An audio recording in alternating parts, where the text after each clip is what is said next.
प्राचीन काल में उज्जैन के पास स्थित था महर्षि सांदीपनि का आश्रम। यहीं पर भगवान श्री कृष्ण, बलराम और सुदामा ने शिक्षा ग्रहण की। यहाँ महान ऋषि और विद्वान अक्सर पधारा करते थे। एक दिन महर्षि भृगु सांदीपनि आश्रम में आए। वे अत्यंत तपस्वी और क्रोधी मुनि थे।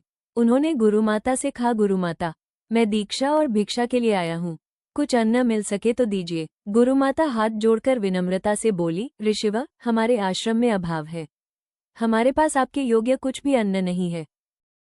लेकिन भृगु ऋषि के पास थी दिव्य दृष्टि। उन्होंने देखा कि भंडारगृह में चनों से भरे मटके रखे हैं। उन्होंने इसे लक्ष्मी को छिपाना माना, इसलिए ऋषि ने क्रोध में शाप दिया, अब जो भी ये चने खाएगा उससे लक्ष्मी दूर रहेगी। ये सब सुदामा जी देख लेते हैं।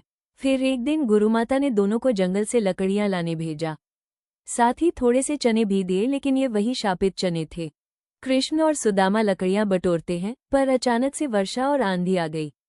भीगते भीगते दोनों पेड़ के नीचे जा बैठे। सुदामा धीरे से चने निकालते हैं, मन में सोचते हुए, ये वही शापित चने हैं।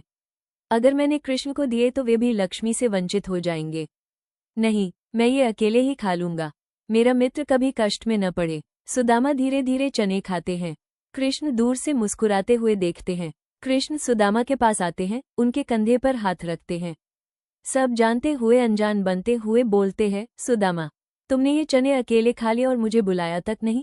सुदामा शर्मिंदा हो गए और बोले, कृष्ण, मुझे लगा इतने थोड़े से चनों से दोनों का पेट नहीं भर पाएगा, इसलिए मैंने संकोच किया। सुदामा ने मित्रता का धर्म निभाया। इन्हीं शापित चनों के कारण सुदामा को लक्ष्मी और तृप्ति का अभाव रहा, परंतु कृष्ण का आशीर्वाद से उनकी झोपड़ी महल में बदल गई।